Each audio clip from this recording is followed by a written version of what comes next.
A liturgia de hoje é uma preparação para a vinda de nosso Senhor Jesus Cristo. Nós estamos no primeiro domingo do Advento. E no Advento, o Advento é um período de preparação em que nós nos colocamos diante deste fato pinacular da história da humanidade. Nosso Senhor Jesus Cristo, o Verbo de Deus que se fez carne e habitou entre nós. Mas nós temos que nos preparar. Como é que nós nos preparamos? A igreja é extremamente sábia. Ela nos indica as leituras adequadas em que nós vamos meditando sobre a situação em que o mundo está, em que o mundo esteve na época de Nosso Senhor, em que está em nossos dias, e dessa forma nós despertemos, é o que fala a segunda leitura. Temos que despertar.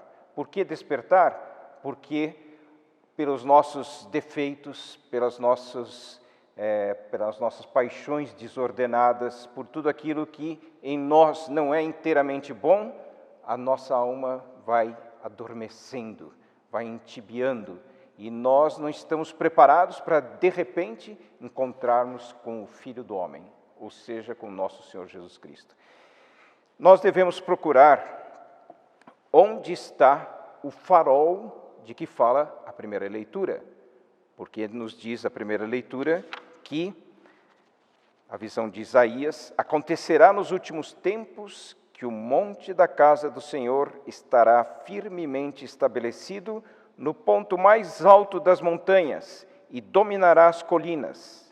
A ele acorrerão todas as nações, para lá irão numerosos povos e dirão: vamos subir ao monte do Senhor, à casa do Deus de Jacó, para que Ele nos mostre seus caminhos e nos ensine a cumprir seus preceitos.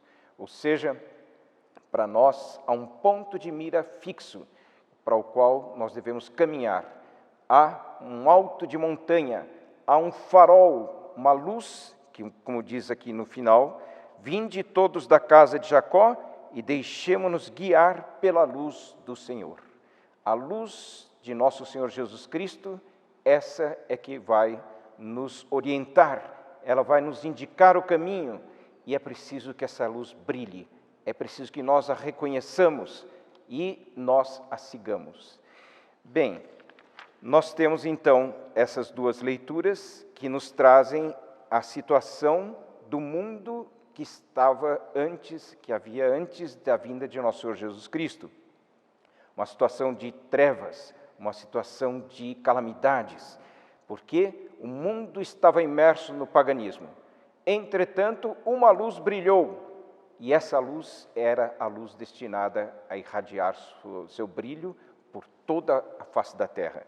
E nós temos então que a noite vai adiantada também em nossos dias. E, como diz aqui a leitura, a salvação está mais perto de nós.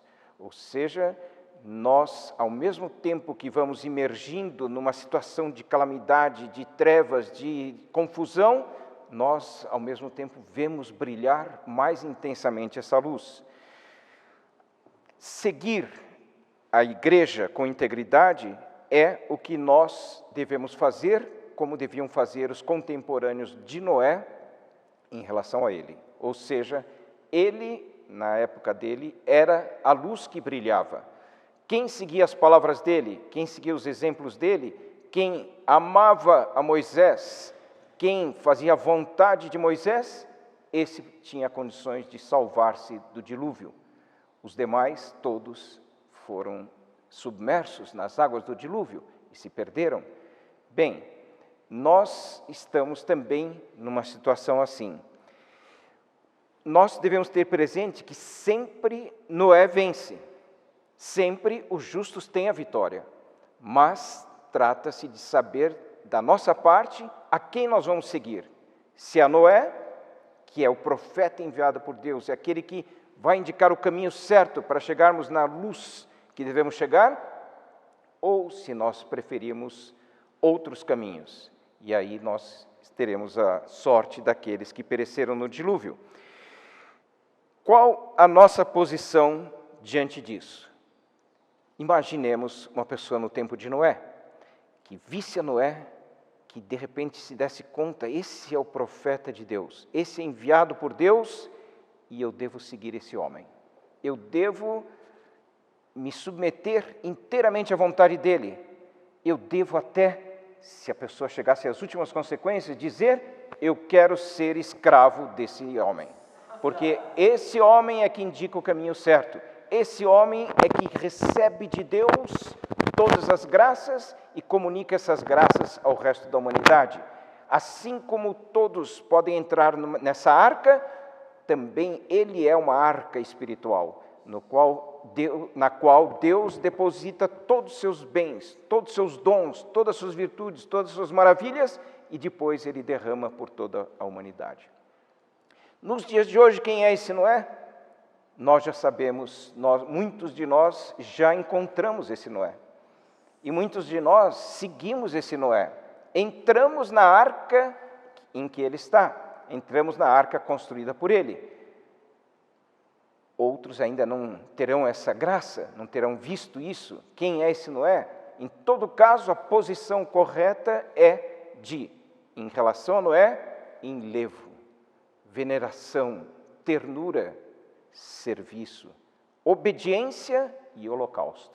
Uma entrega completa nas mãos de Noé.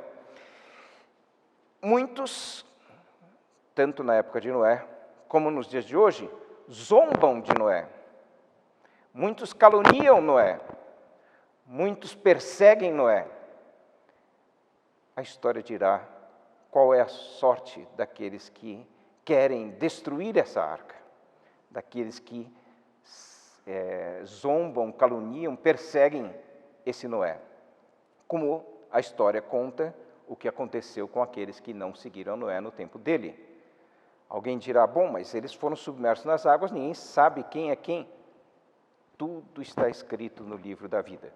E nós, no dia do juízo, conheceremos todos aqueles que zombaram de Noé, que perseguiram Noé, que caluniaram Noé, que difamaram Noé, e vamos saber qual foi o castigo que cada um recebeu. Então, cabe a nós também escolhermos.